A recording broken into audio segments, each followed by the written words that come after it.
Today on Biblical Higher Ed Talk, I sit down with John Staub, Director of Growth Marketing at Remodel Health, to discuss the current landscape of employer provided health benefits. You have options that you may not even be aware of.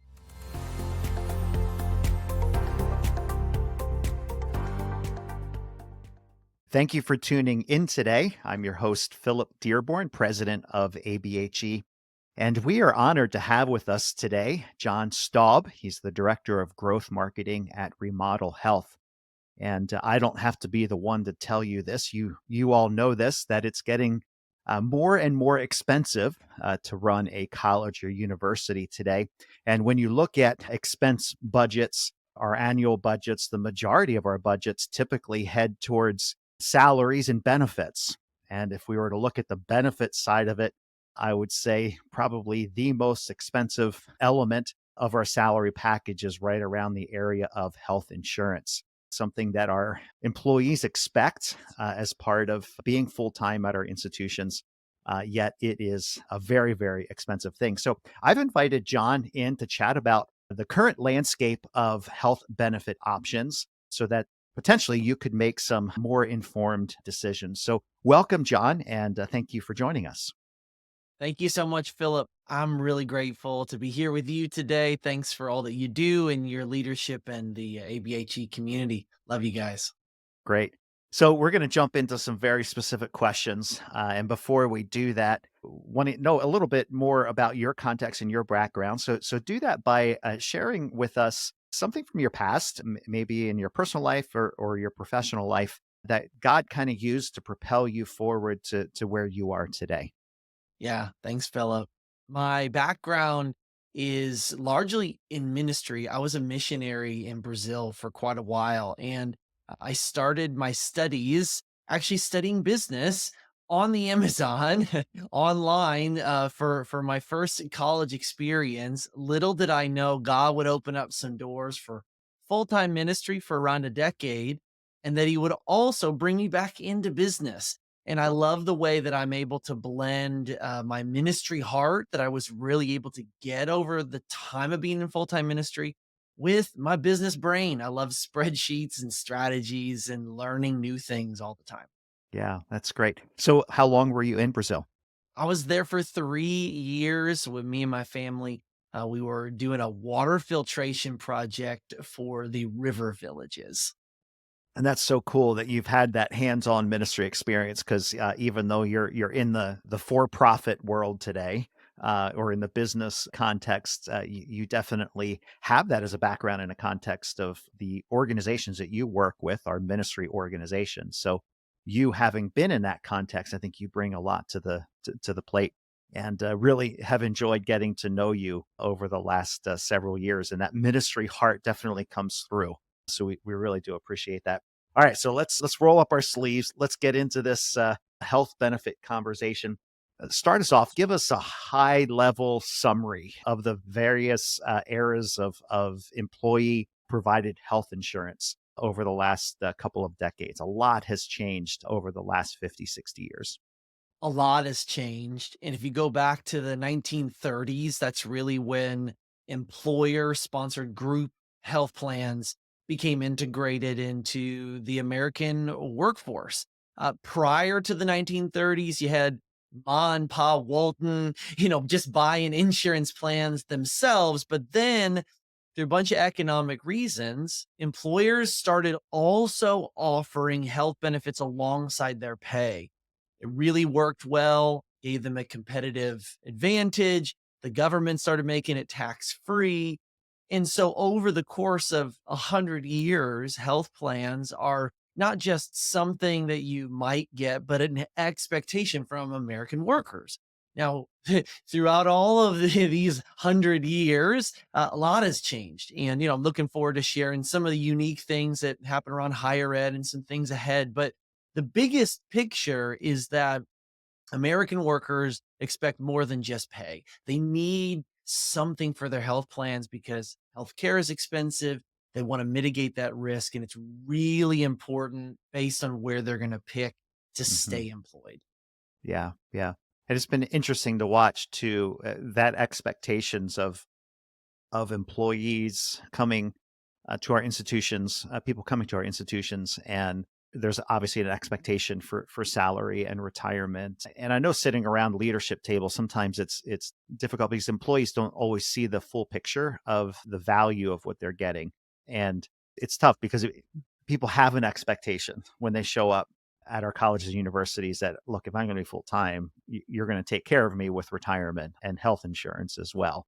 And sometimes I think we as leaders have to change our perspective on it to say that's an expectation. But it's interesting. I didn't realize it went back to the 1930s as a point that that became an expectation. But it certainly has, and that's the environment in which we find ourselves. So Christian higher education, we are, and biblical higher education, we're a unique sector within the broader context of higher education in America. What would you say are some of the uniquenesses within our sector that influence employer decisions about health insurance?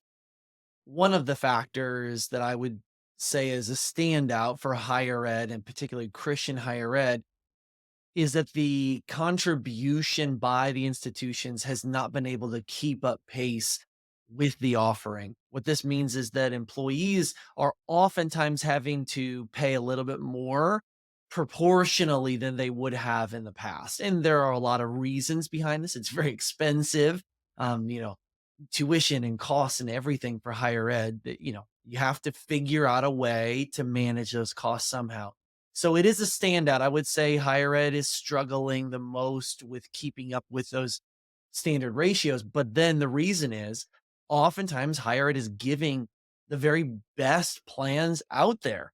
The data show that a higher ed employee expects not only to get good pay, but also to get a really good benefits package. And do see a total compensation package being presented more often. I highly recommend that anytime you show an employee what they're getting, show them the price tag for all of these benefits that they're getting so they see that they're being taken care of. But I would also say there is this fine balance where sometimes an employee that does view this as ministry is willing to take perhaps a little less pay because they know that the cause is great, the mission is great, but they will want to make sure that their medical bills are being taken care of. So you're going to have to make sure they've got a really good plan if you are maybe not at a competitive level of pay compared to other higher ed institutions they could be selecting. Any other uniquenesses that you see? Yeah, I would say also that in the space of self-funded plans, which is a style of mitigating costs, those are hit and miss. And so you have two big options right now in general for higher ed. You go and buy that fully insured standard plan that I kind of mentioned has been around since the 30s. They're really expensive, they're really good, and they're very simple, but because of their cost, a lot of higher ed will try to do self-funded plans, but then that's gonna be revolving around your utilization, and most of the best teachers out there are not gonna be the youngest teachers out there, they're gonna be the ones that have lots of experience teaching, and we all know that the older you get, the statistical usage goes up, and so if you're using health insurance more and you're trying to self-fund, you're expensive both ways, and so that is one of the most difficult issues with higher ed in general is that you have well tenured staff that need to get paid well and they're using health insurance a lot because they're going to be further along in their careers. Yeah. So there are a couple things that you mentioned in answering that question I think are so important, and I would see them as best practices. And the first one is presenting to employees kind of the total package of, look, we're investing in you. And it's not intended to, because I think it is a fine balance when you're communicating that. What you don't want to communicate is, look how much we're having to pay in order to have you here. And that's that's not the intent of the message. It's, this is true dollars that we are spending as an institution to have you on board. And this is your salary, and these are your benefits. How often do you see organizations doing that? Do you see it as a best practice happening everywhere, or not so much? I would say that I, in general, see an expectation by employees that what they're being given is going to be the best. And so when you're presenting it to them, they're going to need to see that it's the best that you can offer and what it all entails. Love your perspective to never guilt somebody into how much they're being given, but certainly for them to only see salary isolated by itself is not a full picture of how much you do believe in them as an employee. So showing them, hey, we're spending this much on health, this much on retirement, this much on your salary. This is how much we really do believe in you as a staff and faculty Yeah. member. The second thing that you mentioned that I think is an important piece is knowing your population that you're serving, because that drives decisions. We have some much smaller institutions that are startups, and their demographic of employees are younger employees. Now, younger employees typically have families, so it's not just one person that's being insured; it's a family with two, three, four, five kids. Or maybe you're established and you have a fuller distribution. So you have some of the more seasoned faculty and staff who, by demographic, tend to have more health needs and therefore more health costs. So, understanding your staff and their ages and experiences is a critical piece in driving some of these decisions. Yeah, you have hit the nail on the head with ensuring you know who you're serving.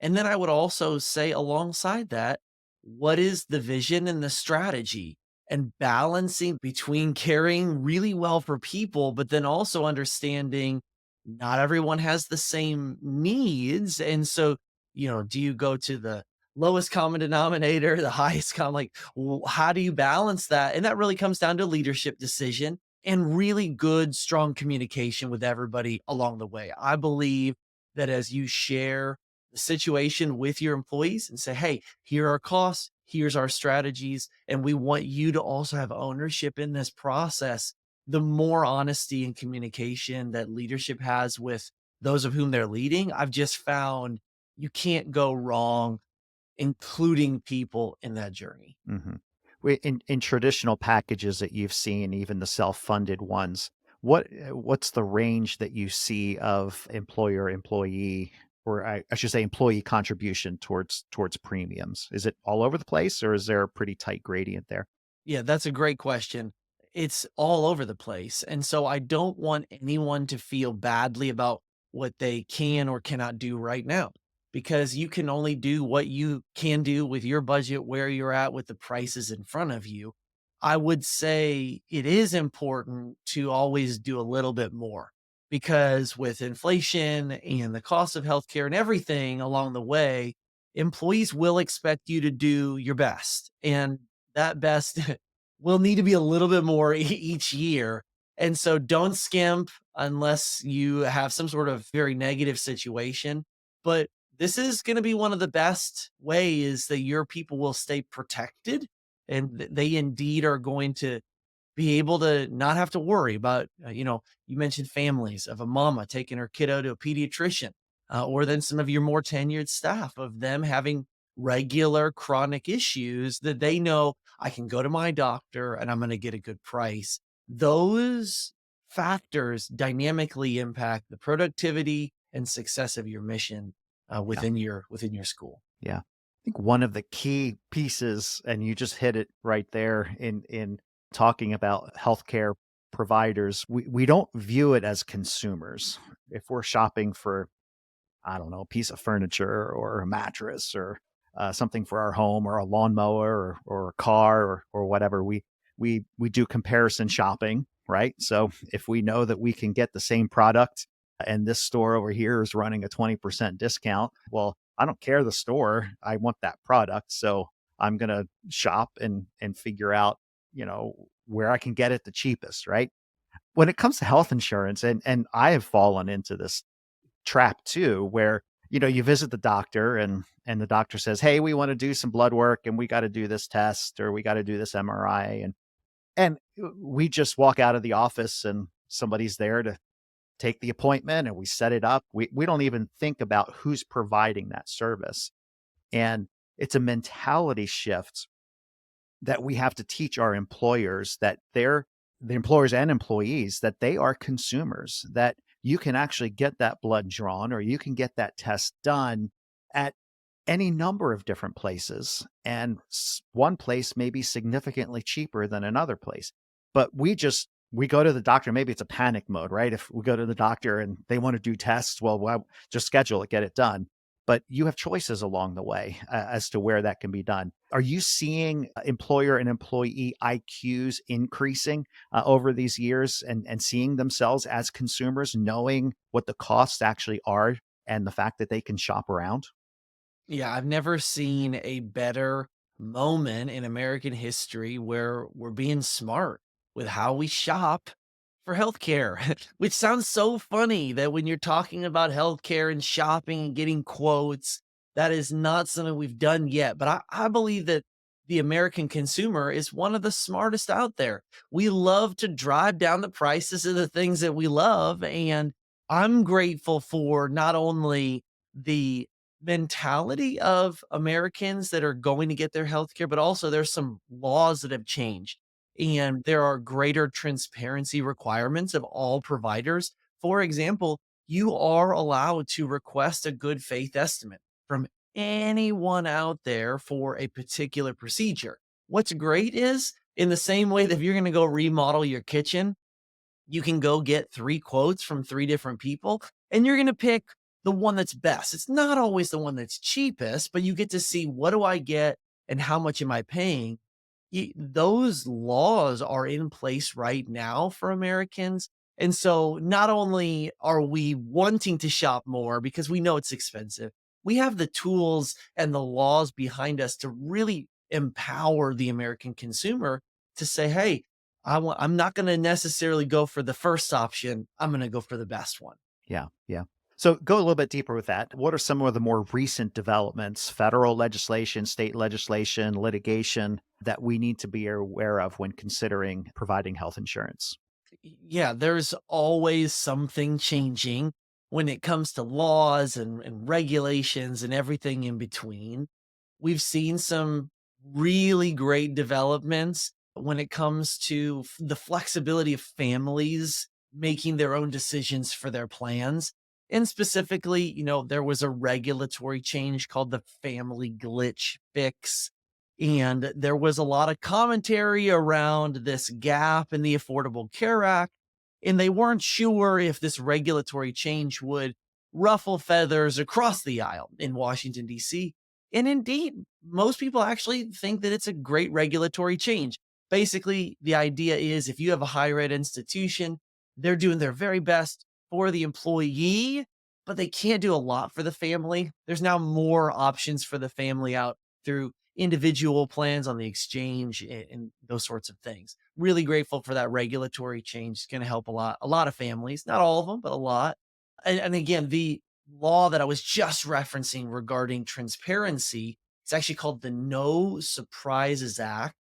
It was actually passed, connect to an omnibus bill. And what it is a way that employees, that individuals, families won't have to pay bills for out of network coverage when they thought they were in network. And there's several key pieces connected to this, but the big idea, Philip, is that if you get a bill and you went to a doctor that you thought was in network and then somehow you get an out of network bill, you are going to be able to send that over. There's a really great mechanism online that'll take care of you getting taken out of the middle. And now you're going to pay your in network. You're going to still pay your bill, but you're going to get a little bit of protection there. You also have transparency and such. So I love the way that consumers, the families, these individuals are really being given power to have visibility and then decision making along the way. So the accessibility and decision making power has really been provided lately in some of these key pieces of regulatory and legislation. Yeah, yeah.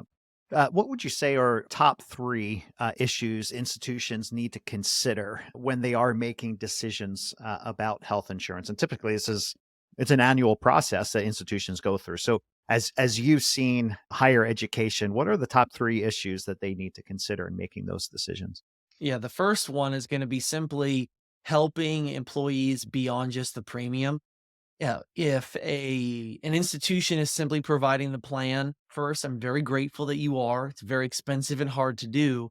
but I will go so far as to say that's not quite enough.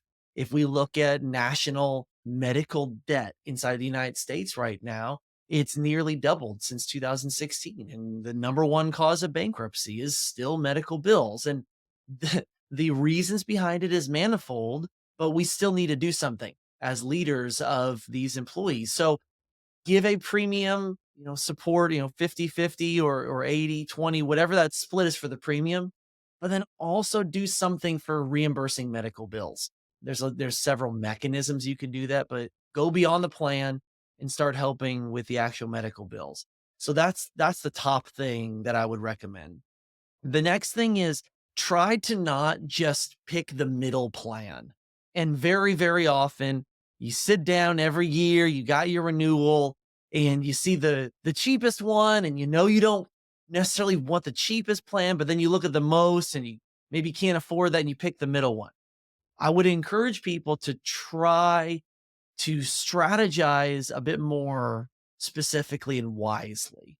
And for example, the cheapest plans that you look at it and at, just the price tag, you think, I don't want to just give this cheap plan, this HSA plan, health savings account.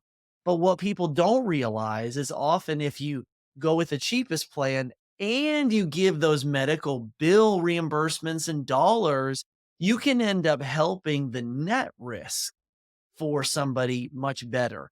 So don't just go with the middle one. The middle one rarely helps everybody. Everyone kind of doesn't get what they need. So help with medical bills. Don't just go with the middle one. And then the third thing is there are new strategies out there to personalize plans uniquely for each individual.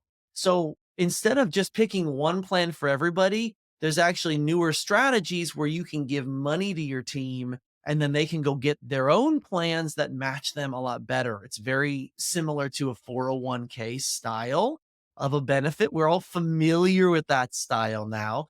Health plans are similar right now. So give medical bill reimbursements. Don't just pick the middle one. And then maybe don't even pick one plan for everybody. Just give them some money and let them pick their own Yep. plan. Those are Yep. my top three things for Yeah, you. that's fantastic. And I've sat around the table and seen when you're providing it and it's either self-funded or it's a company coming in and you're working with your broker. A lot of times your premiums are indexed to the previous year's claims. So if you had a particular instance of somebody who unfortunately had cancer or a liver transplant or a kidney issue or whatever, um, those tend to be very, very expensive. And then the entire organization is indexed to that. So all of the premiums rise in that instance. And your last option, and that's the business that you're in, is to say, hold on a second. People are so unique and different, and their needs are unique and different. So why are we treating them all the same? You may have a single person who is very healthy and doesn't necessarily need as much medical coverage to somebody who's a little bit more advanced or has had health issues or has family or whatever. So that looks fundamentally different. And my encouragement to people is to when you're going through that process every year, don't just rely on the relationships that you've had with an insurance broker. Maybe they're a friend, maybe it's somebody who's been with the organization for 20 years and they've always provided and well, it always goes up every year. Consider your options. There are options out there and you may be on the best option. Doing a self-funded may be your best option. Sticking with the insurance plan that comes in from your insurance broker may be the best option, but maybe there are other options where you can actually have the consumer mentality of, hey, you are a consumer of healthcare. Here, you can actually customize a plan and save money organizationally and for your employees as well. And that's some of what the business is that you're in. And this wasn't to talk about that, but you all do a fantastic job of just coming alongside organizations and helping them think through this. What are some of the mistakes that you see folks make related to making some of those healthcare or health insurance decisions? Yeah, I think the biggest mistake is assuming that the more expensive plan is the better plan. And it oftentimes it can be, but it's not always. And we certainly miss an entire spectrum of benefit strategies when we just think, I only want the most expensive. Now, this often comes from pressure from employees. They want to see gold, they want to see PPO, they want to see certain things that have made them feel, and not only just feel, have made them safe. They've seen it work.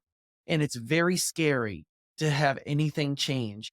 And this is 100-year-old way we've been doing things. So I have so much compassion for the way it does feel to change things. But being unwilling to change what you're doing, certainly a mistake. I don't know what the best solution would be, whether it's moving from fully insured to self-funded or vice versa, or looking at individual plans, but being willing to just explore to find what is best. And then also the pitfalls would be do not make a change without really helping your team understand what are we doing and why are we doing this? And then how are we doing this together?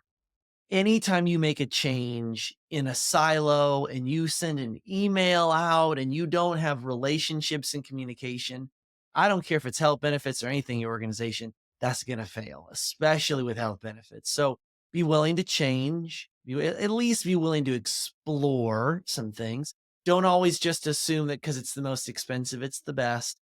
And then definitely educate and communicate, have relationships along the way, because this is a big, big deal to everybody along the way. Yeah. Yeah. I'll add a mistake that I lived through, and I think it's an important one too.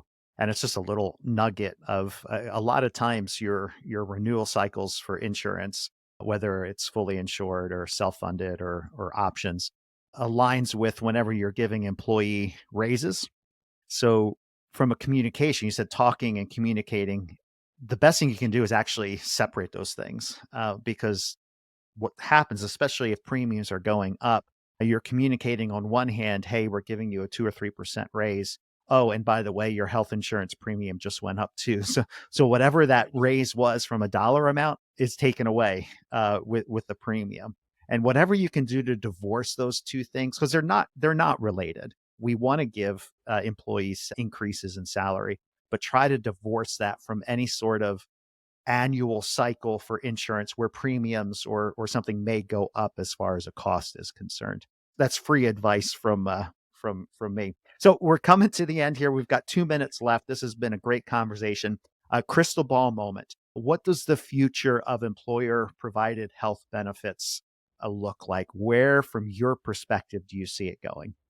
Yeah, I'm a data guy, so I love looking at data, surveys, business data, all of that. So, what I want to make sure people hear that I do not think is going to happen anytime soon.